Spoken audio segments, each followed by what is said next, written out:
Klabin bateu 3,50, caindo do topo lá de 17 de dezembro até hoje, quase 25%. Pergunta o pessoal aqui nos comentários foi: Léo, será que tá na hora de comprar? Léo, será que agora é uma boa oportunidade? Por que caiu tanto? Por que caiu tanto? Porque mais do que saber se está em oportunidade ou não, é saber o porquê caiu, porque aí você consegue tirar conclusões próprias se está em oportunidade ou não. Então o assunto desse vídeo vai ser te mostrar o panorama geral de Klabin, porque que na minha opinião ela caiu desse tanto, e no final eu vou te falar se eu estou aportando em Klabin ou não, beleza? Vamos calcular preço teto, vamos calcular yield projetivo, vamos falar das novas políticas de dividendo da Klabin, vai ser um vídeo completaço. Então antes da gente calcular o preço teto e te mostrar algumas coisas que eu estou analisando em Klabin, estou em alerta com ela, vamos falar sobre a nova apresentação institucional da Klabin. Ela soltou junto com o relatório do quarto trimestre de 2024. Se você quiser baixar ela, é só entrar no RI aí da empresa, digita no Google Klabin RI e você abaixa aqui, clica em apresentação institucional, você vai abrir esse documento aqui que eu vou olhar com vocês, tá? Então se quiser me acompanhar, é só você ir acompanhando as páginas que estou. Então a primeira coisa que você tem que saber é como que a Klabin ganha dinheiro. Eu sempre falo isso para todas as pessoas. Se você vai investir numa empresa, você tem que ter clareza do que ela faz, como que ela ganha dinheiro, quais são os produtos dela, quais são os portfólios dela. E aqui na apresentação institucional, ela já começa dizendo que ela tem a melhor produtividade florestal do mundo. A gente vai falar sobre isso. Tendo acesso diferenciado à fibra curta e fibra longa de celulose. Posicionamento em mercados de nicho de alto valor agregado. Diversificação dos usos das fibras. Eu falo para você, o Barça inclusive também já disse isso várias vezes. E a Klabin tem sua principal diferença com as suas principais concorrentes, que é a Suzano e a Irani, justamente por ser verticalizada. Por isso que ela tem mais de 125 anos de existência. Só de ter mais de 125 anos, idade do Banco do Brasil aí, só dela ter esse tanto de tempo, mostra pra gente pelo menos uma coisa: eu sei viver nas crises, Léo. Eu sei passar pelas crises, hein? E no caso da verticalização da Klabin, é porque ela produz as suas próprias arvorezinhas, depois ela pega essas arvorezinhas, transforma em celulose, e aí ela vende celulose, vende a arvorezinha quando precisa. E se a celulose estiver barata demais, ela faz o que? Vende papelão. E quanto mais tempo ela fica no mercado, mais ela vai ganhando market share no mercado. A gente vai ver sobre isso aqui também na apresentação. Então aqui você consegue ver o que ela tem na parte de fibras. Tem lá o eucalipto, pinos, as aparas. Ela tem como celulose a produção de produtos como fibra curta, a fibra longa, que inclusive, olha lá, ó. Olha para que é usado isso aqui. Ô, trem bom, filtro de café, né? Também é usado como fluff, que é aqueles lencinhos, fralda para criancinha, fralda para idoso. Nos papéis aqui, tem quem gosta de café, tem quem gosta de cerveja, né? Então as caixas que são fabricadas por leite, para cerveja. Ela tem também no seu portfólio os papéis cartão. Embalagens também, saco de cimento, saco para semente, papel ondulado para caixa, container board aqui também, que são sacos reciclados, enfim. Você consegue perceber que ela tá em praticamente todo o comércio de papelão, de fibra. E são coisas que, apesar de não ser do setor perene, você concorda comigo que isso aqui não é energia, que isso aqui não é saneamento, que isso aqui não é setor bancário, mas concorda comigo que a gente nunca vai deixar de usar fralda? Você não vai deixar de colocar uma fralda no seu filho, né? O pessoal vai continuar comprando fralda pro filho. Você concorda comigo também que a gente vai continuar usando papel higiênico, papel toalha, né? Se a gente for coar o café, vamos precisar do filtro. Minha avó e eu, durante um tempo, eu coei naqueles filtros de pano mesmo, né?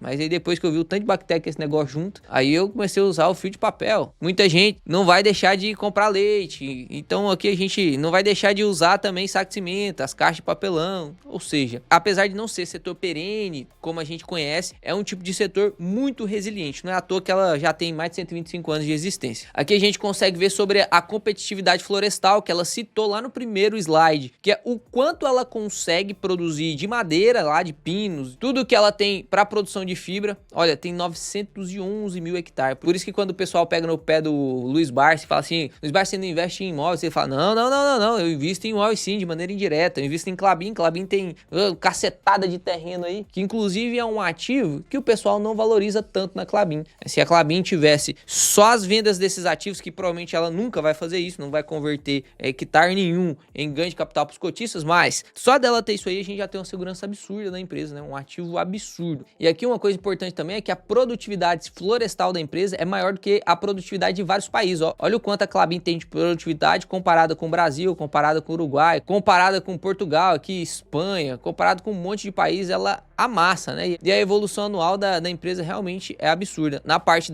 de eucalipto também, ó. Então não é só uma coincidência, realmente a empresa trabalha muito bem com isso. E normalmente quando uma empresa ela começa a dissociar as coisas que ela faz, eu fabrico picolé, agora eu vou fabricar o picolé e o palito de picolé, porque antes eu comprava o palito de picolé. Quanto mais a empresa vai se diversificando assim, menos capacidade de excelência ela tem. E no caso da Klabin, ela faz esses 3 ramos com excelência, que é a parte florestal, é a parte da celulose, que é a parte dos produtos de celulose, papel ondulado, papelão, saco de embalagem, essas coisas. Ela consegue ser excelente em todas, por isso que ela é tão competitiva nesse cenário. Aqui você consegue ver algo impressionante, impressionante. Existe uma frase, e aí você anota essa frase, ó, abre aspas. Eu não sei, eu não vou conseguir atribuir ela ao seu autor, porque eu não me lembro qual que é o nome do autor. Mas existe uma frase que é o seguinte: tudo que é bom tende a tomar conta do mercado. Tudo que é bom tende a tomar conta do mercado. E você vê o mercado sendo tomado pelo market share das empresas. Ou seja, quando você chega aqui e olha que o market share no Brasil da Klabin em Kraftline é 60% da Klabin, o que significa dizer isso? Que lá no Brasilzão aqui, 60% do Brasil que consome Kraftline está consumindo da Klabin. Papel cartão, olha lá, é 40% do papel cartão que é vendido no Brasil é da Klabin. Sacos industriais, de todos os sacos industriais, ó, leite em pó, cimento, tudo industrial, 51% desses sacos de venda industrial é da Klabin. Com certeza, meus alunos sempre mandam isso lá nos grupos. Pô, chegou mais uma encomenda minha aqui, ó a caixa da Klabin. Com certeza você também já viu caixa de papelão da Klabin, porque 22% do market share do Brasil é de papelão da Klabin. Ou seja, ela domina pra caramba o Brasil, né? O market share aqui é dominado por ela. Isso dá pra ela ainda mais competitividade e fica mais difícil das outras competirem. Quanto mais ela tem market share, mais difícil é das outras competirem. Isso faz com que ela tenha mais segurança, mais longevidade. Porque a destinação de venda, você vê que 67% vai para alimento, ninguém fica sem comer, então apesar de não ser um setor perene, teoricamente ela tem uma resiliência por ser de utilidade pública, né? É um pouquinho ali para construção, 12% outros e 13% para bens de consumo. Aqui a gente vê como que o portfólio da Klabin foi evoluindo. No começo, lá em 2010, ó, se a gente olhar aqui em 2010, vamos pegar aqui 2015 que tá bem certinho, ó, 38% era de papel ondulado, 38% era de cartão e 24% era de Kraftline. Depois, olha só como que foi evoluindo esse portfólio, cada vez mais ela tá diversificada, né, para diminuir ainda mais o risco, porque se em algum momento ela tivesse ali os 38 e isso aqui fosse subindo e assumir 50%, imagina, 50% da receita vem de papel ondulado. Se der algum BO a papel ondulado, perder valor, deixar de ser consumido, alguma coisa do tipo, alguma coisa catastrófica aconteça com papelão, por exemplo, ninguém mais quer usar papelão. A empresa ia perder 50% do seu EBITDA. Só que agora, como a gente tem essa diversificação, a gente tem mais segurança, ó, tem fibra, Kraftline, fluff, tem 28% em cartão, 27% em papel ondulado, e a gente consegue ver aqui que na participação dos segmentos do EBITDA, 73% vem de papelão, vem de papéis e embalagem, né? E 27% só de celulose. A celulose é uma commodity, o papelão já não é mais tão commodity assim. Ainda é um pouquinho commodity, porque você não tem tanta industrialização ali, mas é algo que tem muito mais valor agregado. Oscila menos o preço. Já a celulose oscila pra caramba o preço. E aí isso torna os resultados da Klabin mais consistentes, quando ela coloca 73% do seu EBITDA em papel e embalagem. Então isso que é um outro fator positivo. Olha, até agora eu não tô vendo nada de ruim. Eu também não. Até agora eu não tô vendo nada de ruim. Vamos ver se vai aparecer alguma coisa ruim aqui na Klabin para justificar essa queda. Inclusive, antes da gente continuar aqui com um crescimento resiliente e mostrar a parte do EBITDA, eu só vou te pedir uma gentileza, que você deixe o like no vídeo, se o vídeo está te ajudando. Eu vim aqui, organizei bem os slides, tô riscando aqui para que você entenda de maneira mais didática possível. Então, se eu estou te honrando e você está aprendendo e entendendo, me honra também, deixa o like aí, se inscreve no canal. Você que ainda não me conhece, cara, eu te prometo e eu te garanto que você vai aprender mais nesse canal do que você imagina, meu amigo. Nos 30 dias seguintes aí de vídeo que eu vou postar, você vai aprender mais do que muito curso pago. E quem fala isso não sou eu, é o pessoal aí dos comentários. É só você dar uma rolada. Voltando aqui, depois que você já deixou o like, ela mostra o crescimento dela, como é resiliente. O aumento consecutivo do EBITDA aliado à baixa volatilidade, diversidades conjuntas. Você já tá falando assim, pô, Léo, olha, perceba, desde 2010 eu tô crescendo o meu EBITDA, que é a geração de caixa, tá? EBITDA são os ganhos antes de Intex, taxas, depreciação e amortização. Intex são são juros, tá? Taxas são impostos. Então aqui você consegue ver que desde 2010 ela vem aumentando esse EBITDA, e o que ela disse aqui com baixa volatilidade é que você não vê um EBITDA aqui e o outro aqui, depois o outro lá e depois um outro aqui. A única vez que caiu mesmo esse crescimento foi em 2023, porque teve problema com dólar, teve problema com dívida, teve problema com exportação, preço da celulose baixou. Eu sempre falo para você, no vídeo de ontem a gente tava avaliando Vale. Vale tem que ser avaliado com o seu preço de commodity na tela. Celulose tem que ser avaliado, né? Klabin tem que ser avaliado com o seu preço de commodity na tela, que é a celulose. A gente já vai ver isso. Em 2024 aqui, ela quase se recuperou, né? 22 teve um resultado muito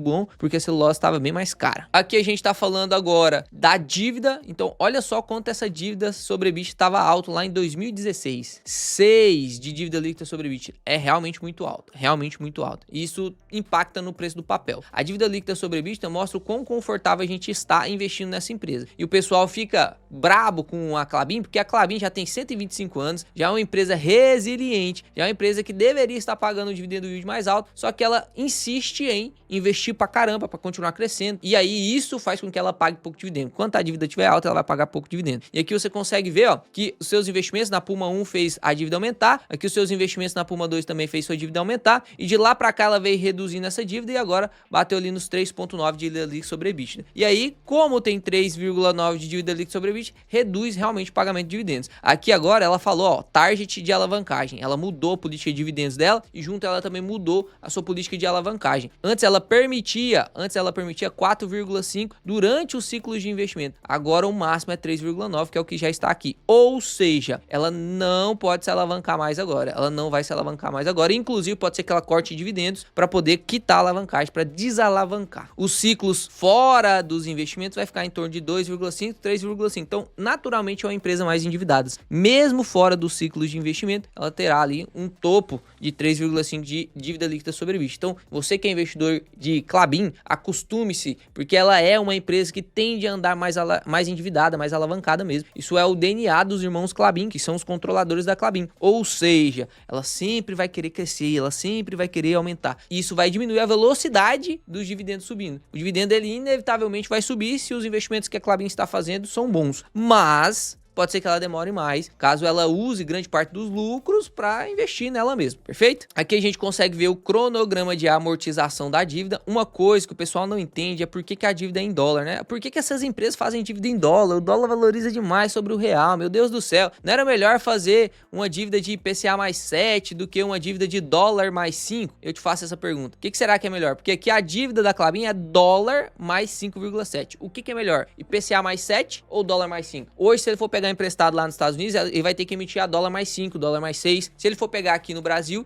ela vai ter que emitir IPCA mais 7, IPCA mais 8, talvez um IPCA mais 9. O que vale mais a pena? Aí leva isso pra sua vida, tá? Leva isso pra sua vida. Já fiz um estudo junto com vocês, esse vídeo tá publicado aqui no YouTube, é só você procurar ele, da comparação do dólar e a inflação brasileira. Normalmente o dólar, ele tem uma média de 6,5% de valorização sobre o real anual desde 1997. Um estudo bem grande, fiz um estudo bem grande. 6,5% anual. Qual que é a média do IPCA brasileiro? 6,5. Ou seja, se ela pegar a dívida dela de dólar mais 5,7, é como se ela estivesse pegando IPCA mais 5,7. Ou seja, dívida boa, dívida barata, apesar de a dívida estar em dólar. Em alguns momentos ela vai sofrer mais oscilação, porque se o dólar sobe de 5,3 para 6,3, pô, subiu R$1 o dólar. Aí vai sofrer oscilação na dívida mesmo, mas essas volatilidades que atrapalharão o resultado financeiro, eles serão vantajosos no longo prazo, tá? Serão vantajosos no longo prazo. Você consegue ver o que ela tem de liquidez, 7,5 bi, e aqui o que ela tem de facilidade de crédito, então tem um caixa muito alto, né? 32 meses de cobertura da dívida. Então não se preocupe com a dívida da Klabin. Grande parte da dívida dela vai começar ali em 2028, mas ela terá 32 meses para acúmulo de caixa. 32 meses para acúmulo de caixa. E vai acontecer um negocinho bem interessante aqui, ó, em 2027. Já vou te mostrar para você entender junto comigo. Provavelmente um dos grandes fatores, além da queda da celulose, que fez a Klabin cair, foi isso aqui, ó. Nova política alinhada com a visão de longo prazo da geração de valor para os acionistas. Olha só a nova política de dividendo. O pessoal já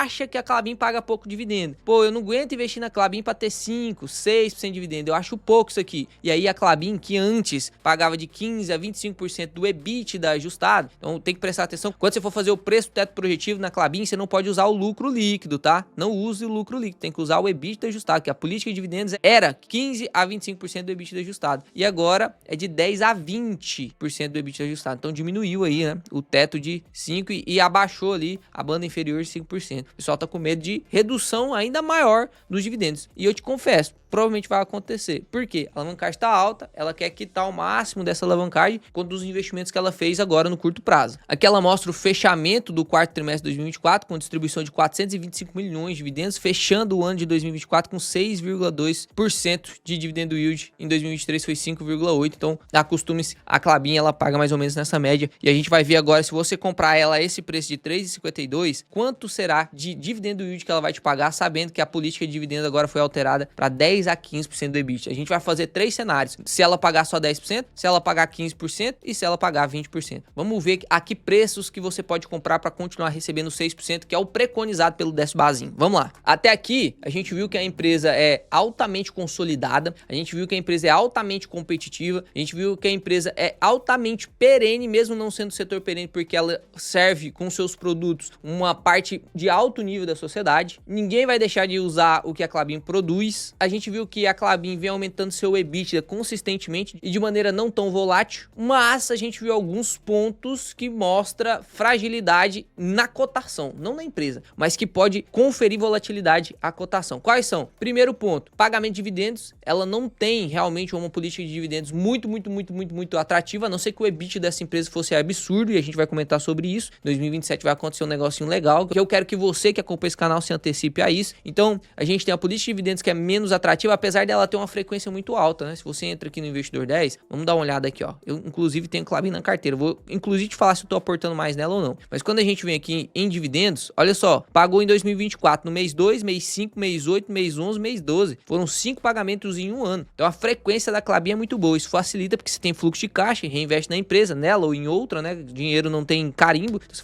vai investindo onde tiver maior oportunidade, mas você tem facilidade do fluxo de caixa e aí você gira a bola de neve bem mais rápido, que você tem mais participação acionária no decorrer do ano, e quando chegar lá no final do ano, você já recebe mais dividendos do que aquela empresa que só pagaria no final do ano, beleza? Dito isso, a gente viu que a política de dividendo atrapalha um pouquinho o papel, e a gente viu também sobre a alavancagem, que tá alta e tende a ficar alta mesmo, que é isso aí que a Klabin quer. Apesar de, nessa nova política agora de alavancagem, do perfil de alavancagem, ela baixou de 4,5 em períodos de investimento para 3,9, que já baixou 0,6, é bastante. Mas, mesmo assim, em períodos de não investimento, ela falou que vai ficar de 2,5 a 3,5. E provavelmente ela vai ficar ali mais próximo de 3,5. Provavelmente. Ela não vai ficar nos 2,5, não. A alavancagem, que teoricamente preocupa as pessoas que estão focando nas empresas que recebem dividendos, é justamente porque não é porque a Klabin não vai conseguir pagar. Não, não é nada disso. Mas é porque se ela tem alavancagem, ela tem que pagar. E aí, se ela tem que pagar, ela paga menos dividendo. Então aqui a maior preocupação é justamente os dividendos. Se a gente olha...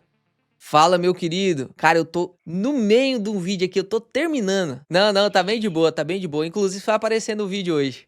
Aqui a gente consegue ver que a celulose tá caindo, né? Que a matéria-prima para poder fazer o craftline também tá caindo. Então, grande parte da queda da Klabin também foi por conta da pressão do commodity para baixo. A gente viu política de dividendo, celulose caindo, a gente viu a alavancagem da empresa. E aí eu quero te apresentar esse fato relevante. É um fato relevante antigo. Eu soltei vídeo no canal na época que saiu. Olha só o que a Klabin falou. Informa aos cotistas que nós estimamos gerar um EBITDA incremental, EBITDA é geração de caixa, né? Incremental de aproximadamente 3 bilhões até o exercício de 2027. Com relação ao EBIT realizado nos últimos 12 meses, encerrados agora em setembro de 2023. Com um aumento, como que nós vamos aumentar isso aqui? Aumento da capacidade de produção decorrente da completa implementação dos projetos de expansão Puma 2 e Figueira. A gente pega aqui o release de resultado do quarto trimestre de 2024, você consegue ver que em 2023 o EBITDA foi de 6,3. E agora em 2024 o EBITDA ajustado já foi de 7,3, ou seja, aumentou 1 bilhão. E a tendência é que até 2027 isso aí suba para 9,3 bilhões, né? Um aumento de 3 bilhões ali daria uns 9,3 bilhões em relação a 2023. Se a gente for realmente levar em consideração o EBITDA de 9,3 bilhões, aí começa a ficar legal realmente o quanto que a Klabin pode pagar de dividendos. Vamos começar a fazer o nosso preço teto projetivo agora? A gente vai pegar aqui o EBITDA ajustado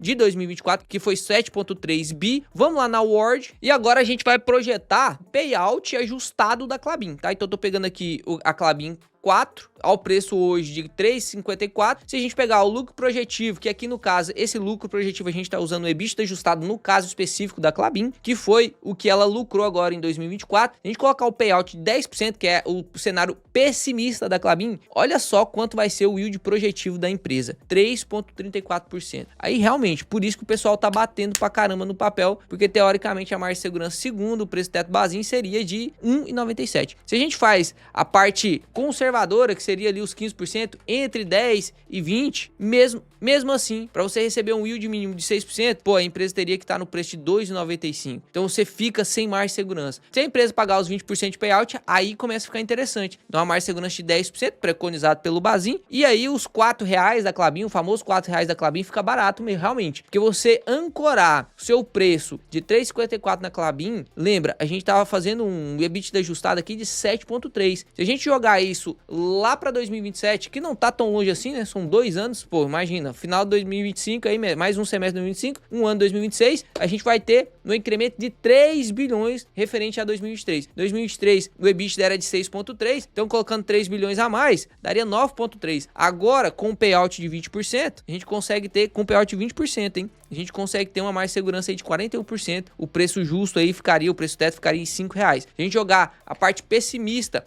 usando a própria estimativa da empresa, lembra que é uma estimativa, não é garantia de que vai chegar nisso não. Se a gente usar a estimativa da empresa para 2027 e colocar um payout mínimo de 10%, ainda assim não vale a pena você investir na empresa, porque o preço teto fica muito para baixo. O 15% que seria o conservador, né, entre 10 e 20, o conservador seria você usar os 15% de payout, ela já tá aí boa para compra, já tá aí com a margem de segurança de quase 10, né? Eu sempre gosto de comprar com margem de segurança de quase 10, porque no Brasil a gente tem muitas empresas com margem de segurança maior do que 10. Se o payout for de 20, você acreditar nisso, a empresa começa a ficar muito interessante, o yield projetivo vai ficar lá na casa dos 8,50. 8,50 de yield a 9% de yield numa empresa como a Klabin é totalmente diferente de você esperar 9% de yield numa empresa especulativa, numa empresa muito menor, numa empresa que não tem esse tanto de tempo de duração. Inclusive, ouso dizer que é muito melhor você receber 9% de yield da Klabin do que 9% de yield da Petrobras, por exemplo, que é uma ótima pagadora de dividendos. Por quê? Porque aqui a gente vê resiliência, porque aqui a gente vê o EBITDA crescendo retilíneo, porque aqui a gente vê a eficiência da empresa, aqui a gente vê a diversificação, a verticalização da empresa. Então, é algo que me convence bastante. Saiba que se você investir em Klabin, é algo para o longo prazo, porque agora no curto prazo realmente não vai fazer sentido você investir nela olhando outras oportunidades que tem no mercado. Então, teoricamente, para longo prazo, você precisa entender que sim, ela pode valorizar 40% até lá para poder o mercado manter a histórica Klabin pagando 6% de dividendo yield. Então, se ela começar a pagar mais dividendo yield mesmo, o mercado vai olhar e vai falar, pô, tá pagando 9% de yield a Klabin, vou comprar. E aí esse preço ele pode subir de 3,54 para R$5. Mas, lembra disso, se você deixar de comprar Klabin agora, porque tem outras empresas que estão em